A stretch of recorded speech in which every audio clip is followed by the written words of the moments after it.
Hello guys, welcome back to my channel Learn with Alka. I am Alka Yadav and I have cleared TGT Natural Science with a score of 143.77. So आज के इस lecture में हम कुछ important topics cover करने वाले हैं जैसे कि माइटोकॉन्ड्रिया, प्लास्टिड्स, राइबोसोम्स, न्यूक्लियस। यहाँ से DSSB में काफ़ी क्वेश्चंस पूछे जाते हैं। So let's start with our topic. First topic is what is mitochondria. Mitochondria क्या होता है? माइटोकॉन्ड्रिया को हम पावर हाउस ऑफ सेल भी कहते हैं। क्या कहते हैं? Power house of cell is also known as power house of sales.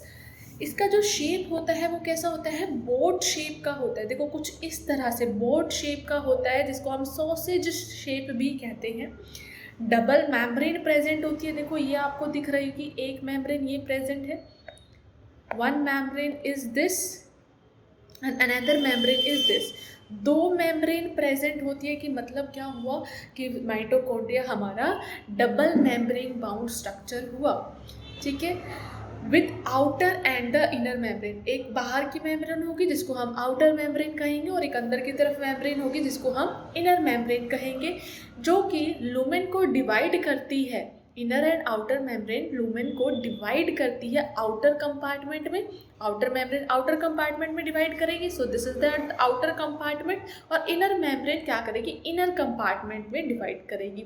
Inner compartment को ही हम क्या कहते हैं? मैट्रिक्स कहते हैं। देखो दिस इज मैट्रिक्स, ये मैंने जो शेड कर रही हूँ दिस इज मैट्रिक्स। ठीक है, इनर कंपार्टमेंट को क्या कहते हैं? हम मैट्रिक्स कहते हैं।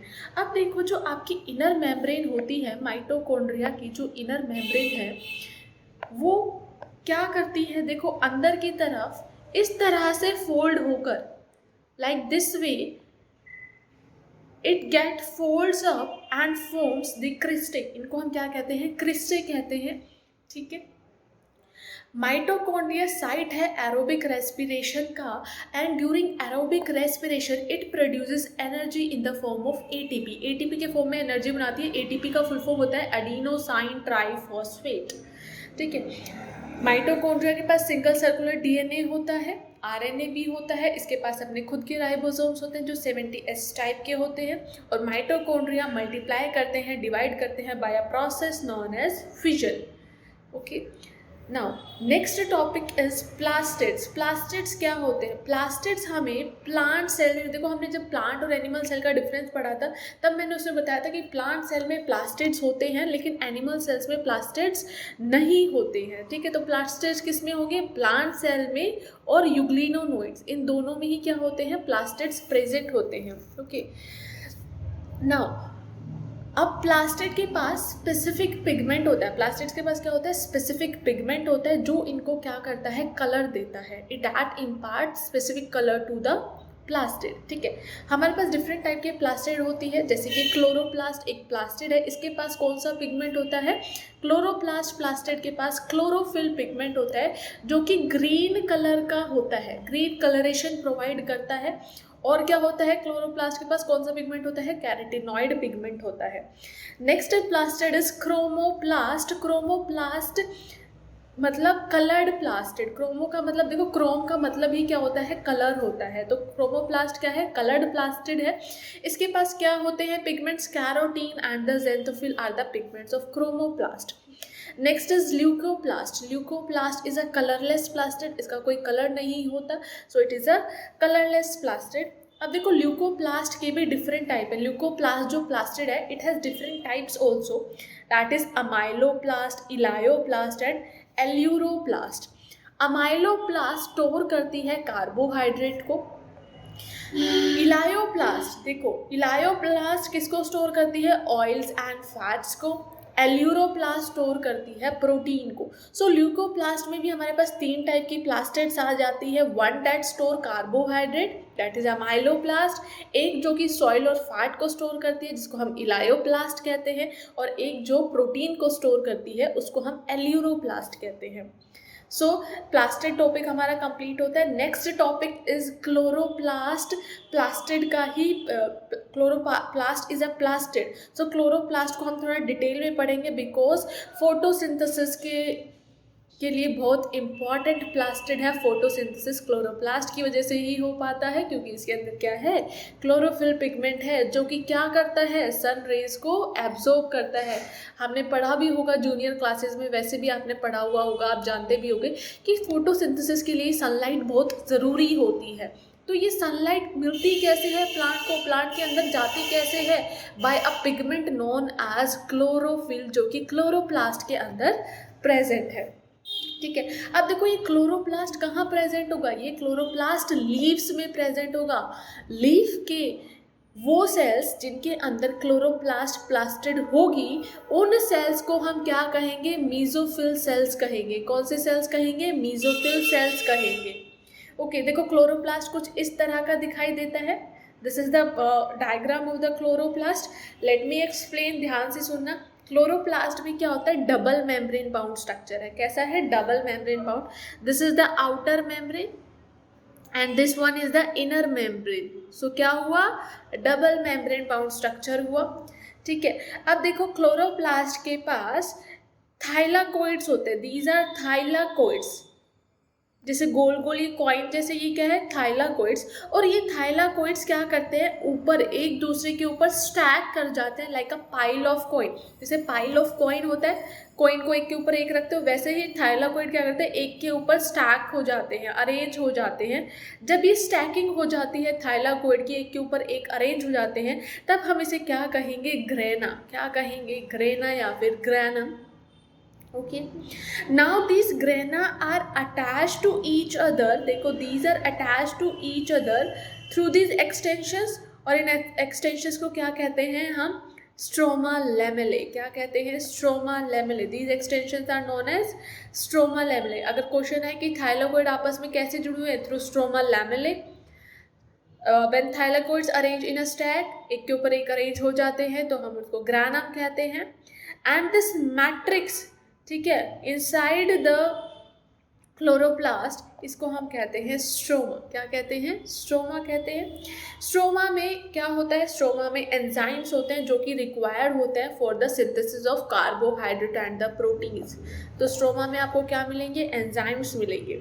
ठीक है, क्लोरोप्लास्ट के पास सर्कुलर डीएनए होता है, अपने राइबोसोम्स प्रेजेंट हैं। ठीक है, और क्लोरोप्लास्ट के पास अपना पिगमेंट तो है ही, जिसे हम क्या कहते हैं, chlorophyll pigment, that is present. Chloroplast में कहाँ पे प्रेजेंट होगा क्लोरोफिल पिगमेंट, थाइलाकोइड में प्रेजेंट होगा।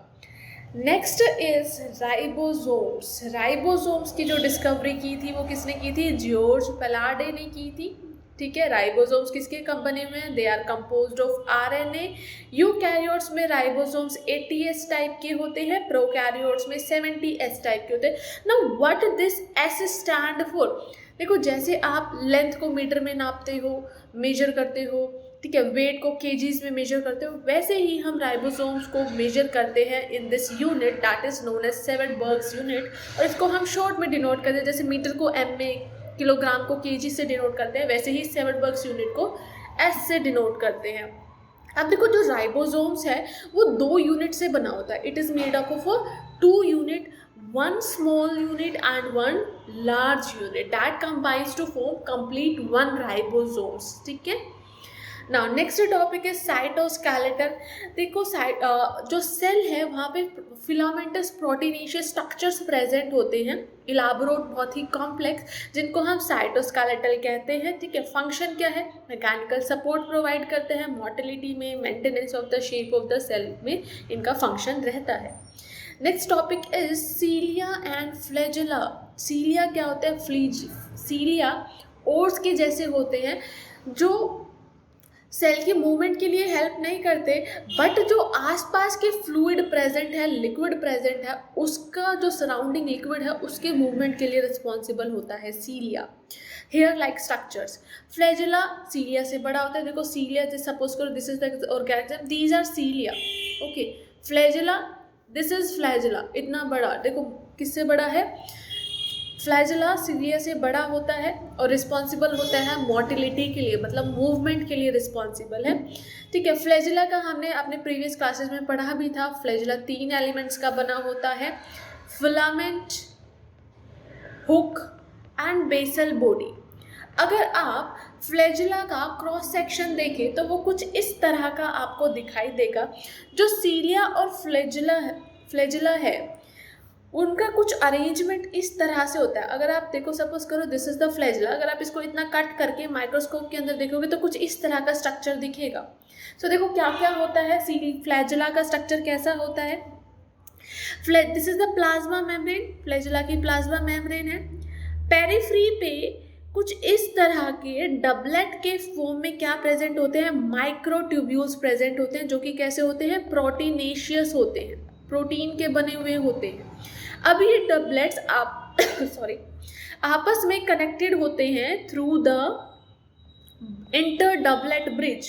किससे कनेक्टेड है, इंटर डबलेट ब्रिज। देखो this is the inter doublet bridge, ठीक है, these are the inter doublet bridge. और जो आप ये देख रहे हो दीज आर द लिंकर्स, क्या है ये, लिंकर्स हैं। दिस रेड कलर स्ट्रक्चर ये क्या है, this is the central sheath, और इसके अंदर भी दो डबलेट्स होते हैं, ठीक है, इसके अंदर भी क्या है, दो डबलेट्स हैं जिनको हम बोलते हैं सेंट्रल माइक्रोट्यूब्यूल, और ये भी आपस में कनेक्टेड होते हैं, ये भी आपस में कनेक्टेड होते हैं थ्रू अ ब्रिज, ठीक है। एंड जो आपके पेरिफ्री पे डबलेट्स प्रेजेंट है ये सेंट्रल शीथ से कनेक्टेड है थ्रू रेडियल स्पोक। सो देखो पेरिफ्री पे टोटल अगर आप गिनोगे तो 1 2 3 4 5 6 7 8 9 पेरिफ्री पे डबलेट है और एक सेंटर, दो सेंटर में है, ठीक है। तो 9+2 एरे अरेंजमेंट होता है माइक्रोट्यूब्यूल्स का इन फ्लैजिला। तो अगर आपसे पूछ लिया जाए किस तरह का अरेंजमेंट होता है, 9+2 अरेंजमेंट होता है माइक्रोट्यूब्यूल्स का, ठीक है। सीलिया और फ्लैजिला मर्ज होते हैं फ्रॉम द सेंट्रियोल जैसा स्ट्रक्चर जिसको हम बेसल बॉडी कहते हैं। नाउ सेंट्रोजोम और सेंट्रियोल क्या होता है, सेंट्रोजोम बेटा एक ऑर्गेनेली है जो यूजुअली इसके अंदर दो सिलेंड्रिकल स्ट्रक्चर्स होते हैं जिसको हम क्या कहते हैं, सेंट्रियोल कहते हैं। सपोज करो दिस इज द सेल, ये न्यूक्लियस में प्रेजेंट होते हैं, लेकिन जब सेल डिवाइड करता है तो ये सेंट्रियोल्स क्या करते हैं, पोल्स की तरफ मूव करते हैं। Suppose this is the cell, this is the nucleus, इसके पास क्या होंगे, कुछ 90 डिग्री पे अरेंज होते हैं ये सेंट्रियोल्स। जब सेल डिवाइड करने वाला होगा तो ये क्या होगा, सेल डिवाइड करने वाला होता है तो न्यूक्लियस की चारों तरफ से मेम्ब्रेन हट जाती है, तो ये क्या करेंगे, ये सेंट्रियोल्स पोल्स की तरफ मूव करते हैं जो कि सेल डिवीजन में बहुत इंपॉर्टेंट रोल प्ले करते हैं, ठीक है। Next topic is nucleus. Nucleus क्या है, डबल मेम्ब्रेन प्रेजेंट होती है न्यूक्लियस के। सबसे पहले न्यूक्लियस किसने डिस्कवर किया था, रॉबर्ट ब्राउन ने डिस्कवर किया था न्यूक्लियस, ठीक है। न्यूक्लियस के अंदर if you see the structure of the nucleus, देखो ये न्यूक्लियस का स्ट्रक्चर है, जूम इन कर देती हूँ मैं, न्यूक्लियस का स्ट्रक्चर है, न्यूक्लियस डबल मेम्ब्रेन बाउंड है। देखो एक मेम्ब्रेन ये प्रेजेंट है, एक मेम्ब्रेन ये प्रेजेंट है, तो क्या है, डबल मेम्ब्रेन बाउंड स्ट्रक्चर है। दोनों मेम्ब्रेन के बीच में जो स्पेस होता है उसको हम बोलते हैं, the space between the two membrane is known as perinuclear space, is known as perinuclear space, ठीक है। जो न्यूक्लियस नाम दिया था वो किसने दिया था, इट वाज गिवन। न्यूक्लियस के अंदर क्या होता है, थ्रेड लाइक स्ट्रक्चर्स होते हैं, डीएनए के क्या होते हैं, थ्रेड लाइक। सपोज करो this is the cell, this is the nucleus, इसके अंदर इस तरह से थ्रेड लाइक स्ट्रक्चर्स होते हैं जिसको हम क्या कहते हैं, क्रोमेटिन कहते हैं। ये क्रोमेटिन नाम दिया किसने था, फ्लेमिंग ने दिया था। किसने दिया था, फ्लेमिंग ने दिया था, ठीक है। इंटरफेस न्यूक्लियस का मतलब क्या है, जब सेल डिवाइड नहीं कर रहा है, when cell is not divided, तो उस टाइम पे न्यूक्लियस आपको कैसे दिखाएगा, न्यूक्लियस डिवाइड नहीं कर रहा है, इट हैज़ क्रोमेटिन, ठीक है। क्रोमेटिन होगा इसके पास, न्यूक्लियर मैट्रिक्स होगा, स्फेरिकल बॉडीज प्रेजेंट होगी न्यूक्लियस के अंदर जिसको हम न्यूक्लियोलाई कहते हैं। डायग्राम में आप देख सकते हो, these are the membrane, this is the nucleolus, ठीक है। This is the nucleoplasm present here, just like cell have cytoplasm, nucleus has nucleoplasm, nucleolus है स्फेरिकल बॉडी। देखो आपको ये न्यूक्लियर पोर भी दिखाया हुआ है, न्यूक्लियर पोर। देखो जब आपकी आउटर न्यूक्लियस की आउटर और इनर मेम्ब्रेन फ्यूज करती है तो वहाँ पे छोटे छोटे पोर बन जाते हैं न्यूक्लियर मेम्ब्रेन में, जिसको हम क्या कहते हैं, न्यूक्लियर पोर कहते हैं। So nuclear pore are what, form by the fusion of two membranes. Generally एक न्यूक्लियस प्रेजेंट होता है सेल में, ठीक है। न्यूक्लियस एब्सेंट भी हो सकते हैं सेल में, जैसे कि अगर हम आरबीसी की बात करें, हमारे ह्यूमंस में जो रेड ब्लड सेल्स प्रेजेंट होते हैं उनमें न्यूक्लियस नहीं होता। अगर हम प्लांट सेल में सीव ट्यूब्स की बात करें, सीव ट्यूब सेल्स की बात करें, तो उनमें भी न्यूक्लियस नहीं होता। ठीक है। What is nucleoplasm? न्यूक्लियोप्लाज्म मैंने आपको डायग्राम में दिखाया था, न्यूक्लियर मैट्रिक्स को हम न्यूक्लियोप्लाज्म कहते हैं। न्यूक्लियोप्लाज्म में क्या क्या होता है? Nucleolus and the chromatin. देखो ये दिखा था, न्यूक्लियोप्लाज्म में क्या है, ये this is the nucleus matrix is the nucleoplasm. इसके अंदर क्या क्या है? Nucleolus and the chromatin material. Okay. Nucleolus membrane bound नहीं होता और साइट होता है किसके लिए? एक्टिव राइबोसोमल आरएनए सिंथेसिस के लिए इंपॉर्टेंट साइट है ये। ड्यूरिंग सेल डिवीजन, जब सेल डिवाइड करने वाला होता है तो जो ये न्यूक्लियस के अंदर थ्रेड लाइक स्ट्रक्चर जिसको हमने क्रोमेटिन बोला है, ये रोड लाइक स्ट्रक्चर में कन्वर्ट हो जाता है। It's look like road like structure, कुछ इस तरह से। ठीक है, इसमें कन्वर्ट हो जाता है, जिनको फिर हम क्या बोलेंगे? When cell is about to divide, जब सेल डिवाइड करने वाला है तब ये क्रोमेटिन रोड लाइक स्ट्रक्चर्स में कन्वर्ट हो जाएगा और इन रोड लाइक स्ट्रक्चर्स को हम क्या कहेंगे? क्रोमोसोम्स कहेंगे। ठीक है। क्रोमेटिन में क्या होता है? डीएनए होता है। ठीक है। और क्या होगा? कुछ प्रोटीन्स होते हैं, सम आर नॉन, जिनको हम हिस्टोन्स कहते हैं, and some are non histone protein, and also RNA is also present. जो लेंथ है ह्यूमन डीएनए की वो 2 मीटर के आसपास होती है। हमारे अंदर 46 क्रोमोसोम्स है। अगर हम पेयर की बात करें तो कितने क्रोमोसोम्स हैं? 23 पेयर आर प्रेजेंट। देखो ये देखो क्रोमोसोम का स्ट्रक्चर मैंने शो किया हुआ है, दिस इज द क्रोमोसोम। ठीक है। देखो क्रोमोसोम के मिड में देखो ये कॉन्स्ट्रिक्शन होती है, दिस इज कॉन्स्ट्रिक्शन। ये कॉन्स्ट्रिक्शन जो होती है इसको हम क्या कहते हैं? सेंट्रोमियर कहते हैं। क्या कहते हैं? सेंट्रोमियर। इस कॉन्स्ट्रिक्शन के ऊपर डिस्क लाइक स्ट्रक्चर, जो ये ग्रीन कलर का दिखाया है, डिस्क लाइक स्ट्रक्चर प्रेजेंट होता है, जिसको हम क्या कहते हैं? काइनेटोकोर कहते हैं। इस काइनेटोकोर से स्पिंडल फाइबर्स अटैच होते हैं। क्या अटैच होते हैं? स्पिंडल फाइबर्स, जो कि सेल डिवीजन में क्रोमोसोम्स को सेपरेट करने में मदद करते हैं। ठीक है। क्रोमोसोम्स 4 टाइप के हो सकते हैं, they can be of 4 type. पहला है मेटासेंट्रिक क्रोमोसोम। मेटासेंट्रिक क्रोमोसोम में क्या होता है? जो ये कॉन्स्ट्रिक्शन सेंट्रोमियर है वो बीच में प्रेजेंट होती है विद 2 क्रोमोसोम्स को 2 इक्वल हाफ में डिवाइड कर देते हैं। देखो दो इक्वल आर्म्स है। ठीक है। बीच में प्रेजेंट होगा सेंट्रोमियर। ठीक है। तो इस तरह का अगर क्रोमोसोम है तो उसको हम क्या बोलेंगे? मेटासेंट्रिक। सब मेटासेंट्रिक में क्या होगा? जो सेंट्रोमियर होगा, जो कॉन्स्ट्रिक्शन होगी, वो बीच से, मिडल से थोड़ी स्लाइटली अवे होगी, थोड़ी दूर होगी, मिडल से थोड़ी दूर होगी, जिसमें एक शॉर्ट आर्म बनेगी, एक लॉन्ग आर्म बन जाएगी। ठीक है। Next is acrocentric. एक्रोसेंट्रिक में क्या होगा? जो सेंट्रोमियर होगा वो क्या होगा? एंड के ज़्यादा पास होगा, towards the end of the chromosome उसके ज़्यादा पास होगा। ठीक है। देखो यहाँ पे ज़्यादा पास है, देयरफॉर लीडिंग टू, जिसकी वजह से क्या होता है? एक बहुत ही छोटी आर्म आ जाती है और एक बहुत ही लंबी आर्म हो जाती है। टीलोसेंट्रिक में क्या होता है? टर्मिनल पे बिल्कुल कॉन्स्ट्रिक्शन सेंट्रोमियर प्रेजेंट होता है, जिसकी वजह से क्या होता है? One is very very short and another is very long arm. ठीक है। अब देखो कुछ क्रोमोसोम्स ऐसे होते हैं जिनके सेकेंडरी कॉन्स्ट्रिक्शंस भी होती है। देखो प्राइमरी तो सेंट्रोमियर बना लिया, लेकिन सेकेंडरी कॉन्स्ट्रिक्शंस भी प्रेजेंट होती है कुछ लोकेशंस पे, और इसकी वजह से स्मॉल फ्रेगमेंट्स फॉर्म हो जाते हैं क्रोमोसोम्स के, जिसको हम क्या कहते हैं? सैटेलाइट कहते हैं। जैसे कि ये देखो, ये तो मेरी प्राइमरी कॉन्स्ट्रिक्शन थी तो मैंने इसको नाम दे दिया सेंट्रोमियर, लेकिन अगर क्रोमोसोम में देखो यहाँ पे कॉन्स्ट्रिक्शन हो गई ना, तो इसकी वजह से क्या हुआ? फ्रेगमेंट ऑफ क्रोमोसोम फॉर्म हो गया, जिसको हमने क्या कहा? सैटेलाइट कहा। Okay, so this was all about today's lecture. I hope आपको मेरा लेक्चर पसंद आया होगा। Do like, share and subscribe to my channel. ऐसे ही कोर्स रिलेटेड वीडियोस मेरे चैनल पे आती रहेगी। आपको टाइमली पता चल जाए कि मेरी वीडियो आ चुकी है, तो please press the bell icon and subscribe to my channel.